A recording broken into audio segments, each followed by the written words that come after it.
Benjamin, the wolf that became the apostle. The north wall also gives us this guy. The soft yellow of the dawn of Naphtali, after the overwhelming, warm, almost orange abundance of Joseph, the Benjamin window is predominantly blue. And at the center of the blue is this ravenous wolf-like creature standing over its prey. It's the most startling image on the north wall. And after the beauty of the deer and the abundance of the harvest field, a predator, dominant, standing over what he's taken. And Jacob's blessing is almost alarming in its directness. Benjamin is a ravenous wolf, morning and evening, devouring prey and dividing spoil. Genesis 49:27. The ravenous wolf, morning and evening.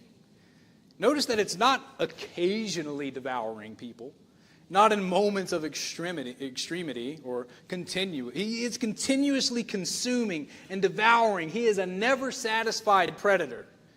And that's how Jacob sees the youngest son's tribe. This is the character that he names for them. And Jacob's not wrong. The tribe of Benjamin produces Saul, Israel's first king who pursued David with murderous obsession across the wilderness of Judea. The tribe of Benjamin was nearly destroyed in the civil war of Judges 19 through 21, a catastrophe so complete that the other tribes had to arrange marriages to preserve any remnant of the Benjamite line. The tribe of the ravenous wolf lived up to its name, consuming, devouring, politically fierce, militarily formidable, and ultimately self-destructive. The blue in the Benjamin window is not a peaceful blue of the sky or the hopeful blue of water. It's the blue of intensity, of something concentrated and focused moving toward its target. And then, and this is what we forget, Paul. I asked then, as God rejected his people, by no means, for I myself am an Israelite, descendant of Abraham, a member of the tribe of Benjamin.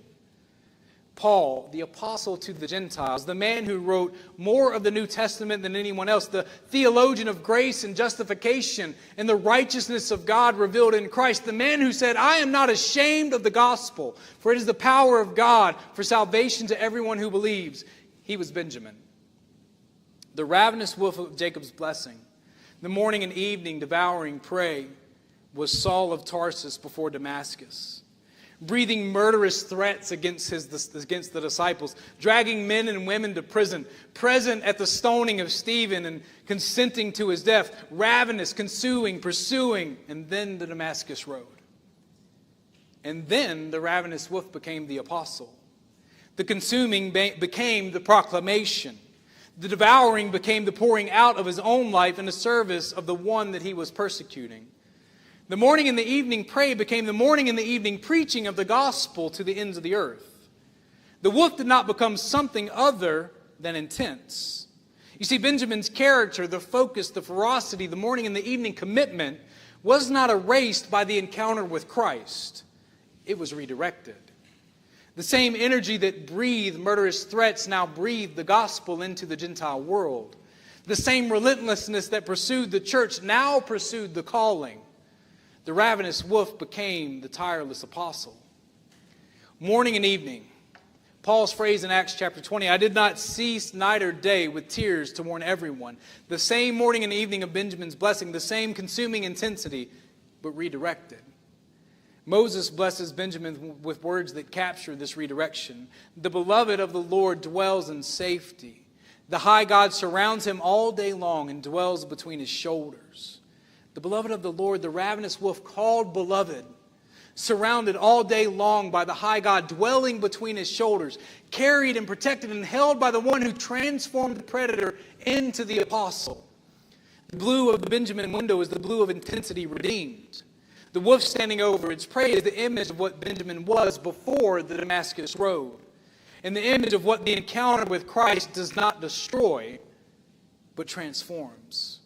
The ferocity remains, but the object of the ferocity changes. Paul in Philippians chapter 3, from the tribe of Benjamin, describes his pre-Damascus credentials with the same intensity the wolf window communicates.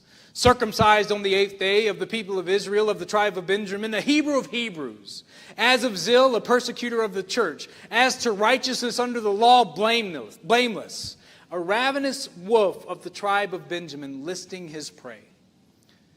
And then, but whatever I gain, I counted as loss for the sake of Jesus Christ. The wolf stood down. Not because the intensity diminished, but because the one he was hunting turned out to be the one who had been hunting him. The prey became the pursuer. The Damascus road was God hunting Benjamin's most ravenous wolf. And the wolf on his face in the dust, blinded by a light that he had been trying to extinguish, became the beloved of the Lord. Morning and evening,